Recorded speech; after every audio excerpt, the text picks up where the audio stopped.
Estoy aquí, en el hospital, paralizada frente al detective que acaba de decirme que el choque no fue un accidente. Mi propia sangre intentó borrarme del mapa, y lo peor es que casi lo consiguen. Hace 24 horas iba de camino a la lectura del testamento de mi abuelo cuando mi coche perdió el control a más de 110 kilómetros por hora. La rueda, literalmente, se desprendió en mitad de la autopista. El olor estéril del hospital suele dar seguridad, pero para mí era el hedor de una sentencia. Soy ingeniera de biotecnología. Mi mundo entero se basa en datos, en lógica, en resultados que se pueden replicar. No creo en la suerte y desde luego no creo que una rueda se suelte sola de un vehículo con un mantenimiento impecable. Tumbada en esa cama, mi mente no estaba en el dolor de mis costillas ni en los puntos de mi frente, estaba en los registros de diagnóstico. Mientras las enfermeras creían que descansaba, yo ya estaba dentro del servidor en la nube de mi Tesla. Mis dedos volaban sobre la pantalla del teléfono desechable que le había pedido a mi asistente. No buscaba consuelo, buscaba la huella digital de un intento de asesinato. Y ahí estaba. Una anulación remota de los sensores del freno electrónico, activada desde una dirección IP interna, localizada en la villa de mi madre en Pacific Heights. Una hija normal habría sentido un peso aplastante en el pecho. Se habría preguntado qué hizo para que su madre la odiara tanto. Pero yo reconocí esto por lo que era, una OPA hostil de alto riesgo. Mi madre, Jennifer, es lo que los psicólogos llaman una narcisista maligna. En su mundo, la crueldad no es un pecado, es una herramienta de gestión. No ve personas, ve prototipos. Mi hermana Victoria era el modelo de oro que podía pulir y exhibir, mientras que yo era la versión defectuosa que se negaba a ser controlada. Para Jennifer, matarme no era una cuestión de odio, era normalizar un obstáculo, tan simple como borrar una línea de código erróneo. Había perfeccionado ese arte hacía mucho tiempo. Miré a mi padre Gregory de pie a los pies de mi cama más tarde ese día. Parecía un hombre hecho de ceniza. Durante 30 años, Jennifer había sostenido un escándalo médico de sus inicios sobre su cabeza, como una guillotina. Él no era un padre, era un rehén chantajeado. La vio afilar el cuchillo para mí y no dijo nada, porque su miedo a la verdad era más grande que su amor por su primogénita. Esta vez, la rabia no fue un grito, fue clínica. Mi compasión por esta familia había sido un lujo del que habían abusado durante años. Ahora, la cuenta estaba cerrada. No llamé a la policía para denunciar una disputa familiar. Llamé a Marcus, un viejo contacto que ahora trabaja como agente especial en la División de Delitos Económicos del FBI. No le dije que tenía miedo, le dije que estaba lista para auditar el imperio biotecnológico de los Johnson. Pasé las siguientes 3 horas bloqueando remotamente cada servidor de patentes y congelando las claves de acceso a los datos del laboratorio central. Jennifer y mi tío Jason ya estaban negociando la venta del trabajo de mi vida a nuestro mayor competidor por 40 millones de euros. Creían que habían despejado el camino. Creían que estaban a punto de heredar una fortuna mientras a mí me tomaban medidas para un ataúd. Se equivocaban. Yo no iba a la lectura del testamento a llorar una pérdida. Iba a reclamar el trono que intentaron convertir en mi tumba. Llegué a la villa de Pacific Heights exactamente 48 horas después de que mi coche intentara convertirse en mi féretro. La casa se erguía allí, blanca e imponente, contra el horizonte de San Francisco, el monumento al éxito que Jennifer siempre había querido. Mi cabeza aún estaba envuelta en gasas y cada paso era como si una cuchilla cerrada se arrastrara por mis costillas, pero no dejé que mi caminar flaqueara. Había cambiado la bata del hospital por un traje de seda azul marino que se sentía como una armadura. Cuando empujé las pesadas puertas de roble, el silencio del vestíbulo se rompió con una risa aguda y melódica. Mi hermana Victoria estaba apoyada en la escalera de mármol, con una copa de champán de reserva en la mano. Miró mis vendas, luego mi cara, y las comisuras de sus labios se curvaron en esa sonrisa de porcelana ensayada. No preguntó si estaba bien, ni siquiera pareció sorprendida. Solo inclinó la cabeza y dijo: «Siempre has tenido un don para el drama, Amber». La mayoría pilla la indirecta a la primera. Jennifer apareció detrás de ella, descendiendo las escaleras como si fuera a dar el discurso de apertura en un congreso. Sus ojos eran dos esquirlas de hielo. No me ofreció un abrazo, me ofreció una transacción. «Llegas tarde a la reunión, Amber». «Pero claro, tu sentido de la oportunidad siempre fue pésimo». «¿Dónde está Sophie?», pregunté. Mi voz no tembló. Había procesado mi miedo hasta convertirlo en una corriente de bajo voltaje que recorría mis venas. Jennifer se alisó la falda de cachemir.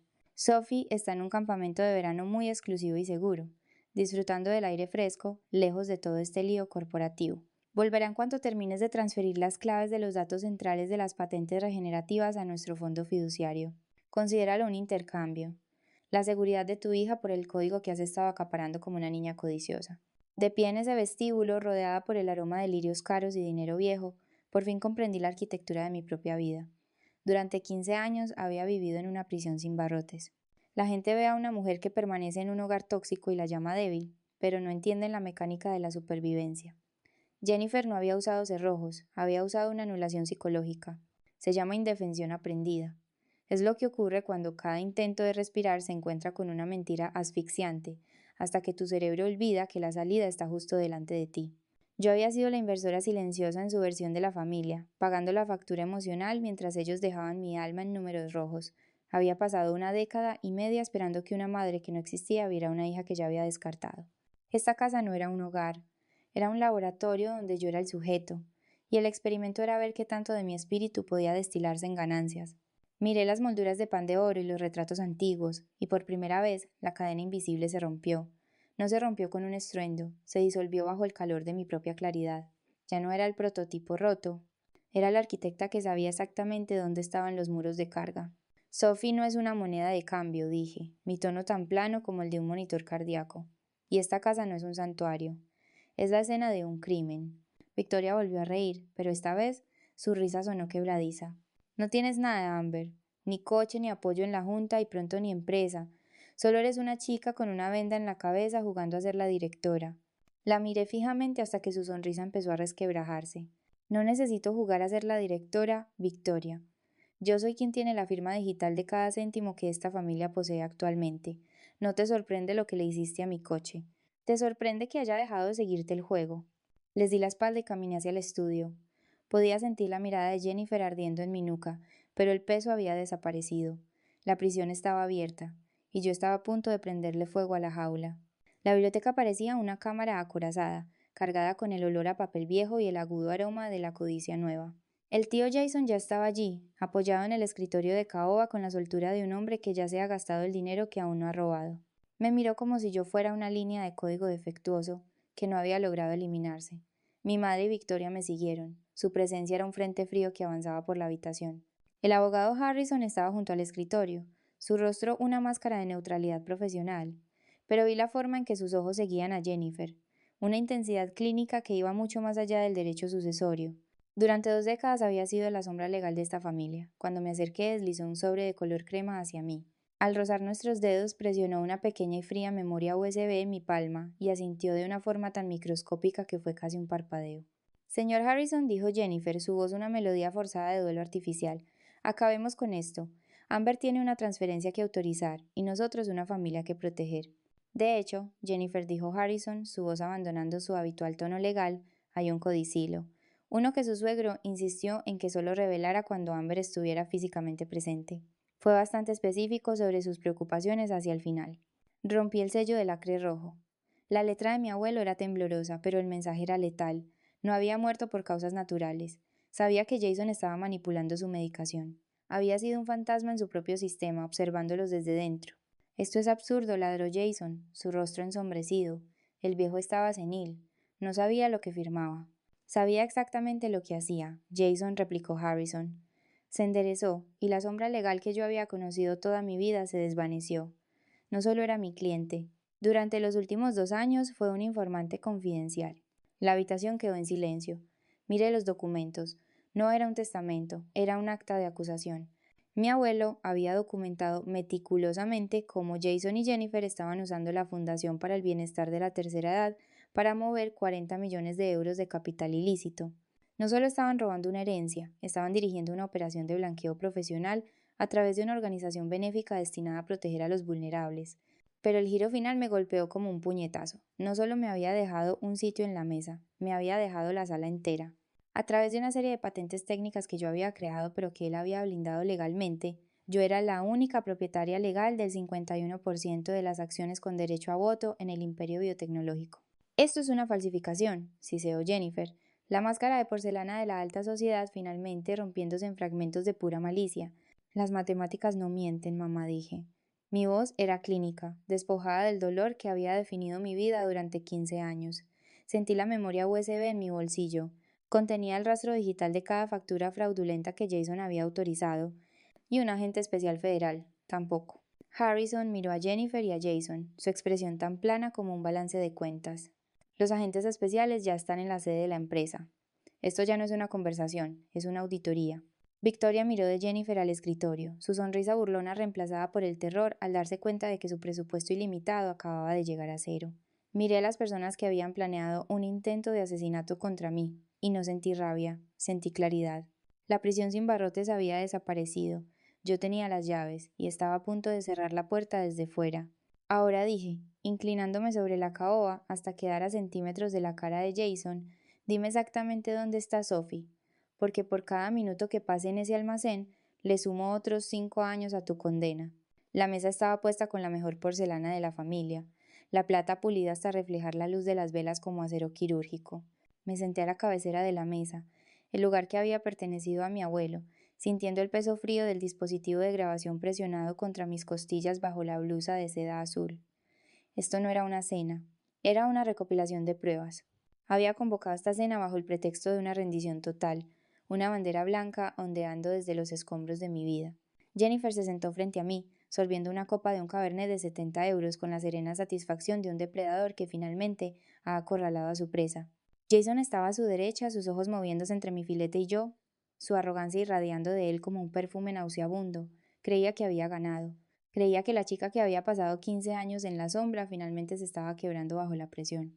He dejado de luchar, dije, dejando que mi voz cayera a un registro más bajo y frágil. Aparté mi plato, el pato asado intacto, las acciones, las patentes, los datos centrales, todo es vuestro. Solo quiero a mi hija de vuelta. Solo quiero que Sofía esté a salvo. Jennifer se inclinó hacia adelante, sus ojos brillando con una luz fría y depredadora. Por fin, Amber, empiezas a entrar en razón.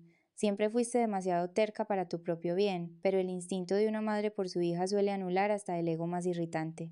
Necesito saber una cosa, susurré, acercándome como si compartiera un último secreto íntimo. El coche. Mi Tesla. ¿Fue realmente solo por las patentes? ¿O de verdad queríais que muriera en esa autopista? Jason soltó una risa corta y aguda, el sonido de un hombre que cree que su poder es absoluto.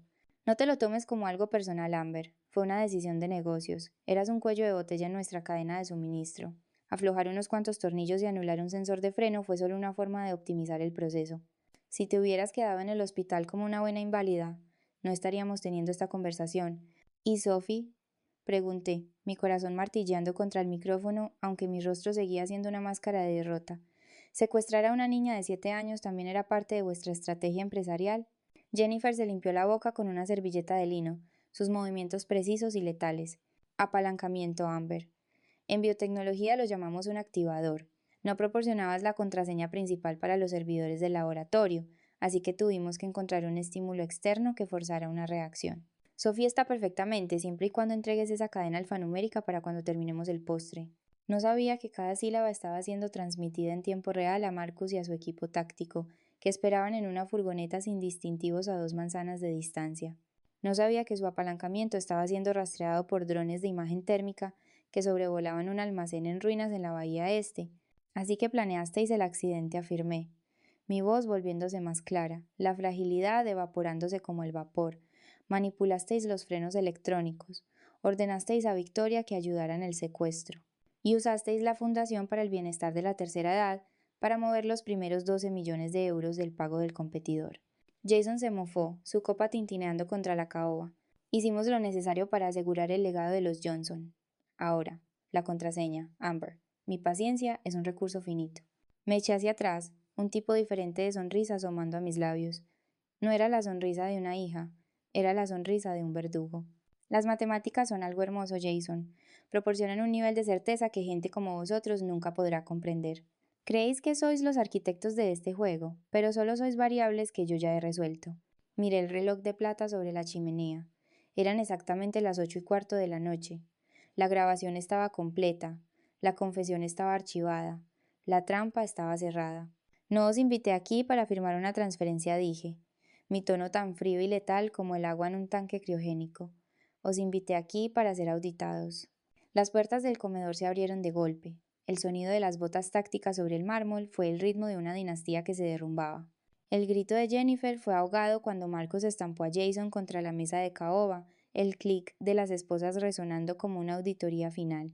Jennifer Johnson y Jason Johnson, la voz de Marcus, Tenía el peso de la autoridad federal. Estáis detenidos por conspiración para cometer asesinato, secuestro y malversación de 40 millones de euros de fondos benéficos. Entonces el sonido que me moría por escuchar crepitó a través de la radio de Marcus. Sótano asegurado. Tenemos a la niña. Sophie está a salvo. El aire finalmente volvió a mis pulmones. Miré a Jennifer mientras los agentes comenzaban a llevársela. Ya no era una reina, solo era una variable que finalmente había eliminado de la ecuación. Victoria cayó de rodillas, agarrándose a mi traje azul, su voz un gemido patético. Amber, por favor. Yo no sabía, solo hacía lo que mamá me decía. Ahora tienes el dinero, no dejes que me lleven a mí también. La miré sin sentir nada más que la fría claridad de un balance finalizado. Metí la mano en mi maletín y le entregué una sola hoja de papel. No era una disculpa. Era una notificación formal de desalojo inmediato de todas las propiedades corporativas que ocupaba. Ya me he encargado de eso, Victoria dije. Adiós. Los vi mientras se los llevaban, los niños de oro y los arquitectos de mi miseria, ahora nada más que pruebas en un caso federal. El trono biotecnológico estaba vacío, pero por primera vez en 30 años, el aire en esta casa volvía a estar limpio. El amanecer de hoy sobre San Francisco no parece un logro, parece una página en blanco. Estoy en el vestíbulo de la nueva sede corporativa, viendo a los trabajadores terminar la instalación de las nuevas letras de latón en la pared principal. Ya no gritan la vanidad de Jennifer, simplemente dicen, la iniciativa de investigación John Hayes, un nombre construido sobre el mérito, no sobre la malicia. Pasé la mañana terminando la auditoría final de la junta directiva. No los despedí por rencor, los despedí porque su falta de supervisión fue un fallo sistémico. Reemplacé a los actores malignos por pensadores, científicos y éticos que entienden que la biotecnología trata sobre la vida, no solo sobre activos líquidos. Jennifer y Jason residen actualmente en instalaciones estatales que cuestan a los contribuyentes menos al día que los aperitivos de mi última cena. Es el ajuste de cuentas definitivo. Verlos caer fue como ver un viejo sistema operativo colapsar sin una copia de seguridad. Durante 40 años mi madre creyó que su poder era una ley fundamental de la física. Se equivocaba. Era una ilusión de poder construida sobre una cartera vacía. Vivió en la trampa de confundir lo que tenía con lo que era.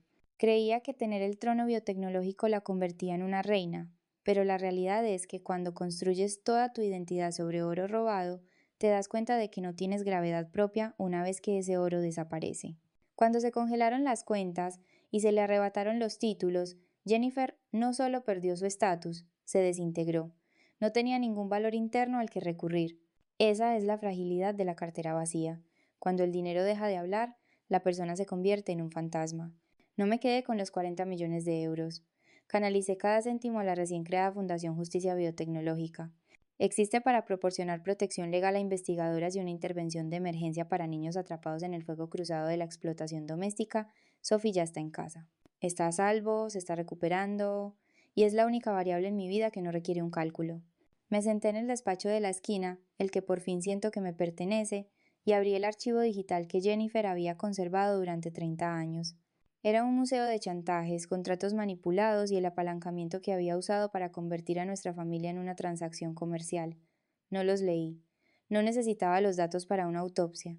Seleccioné todo el directorio. Miré la tecla de borrar.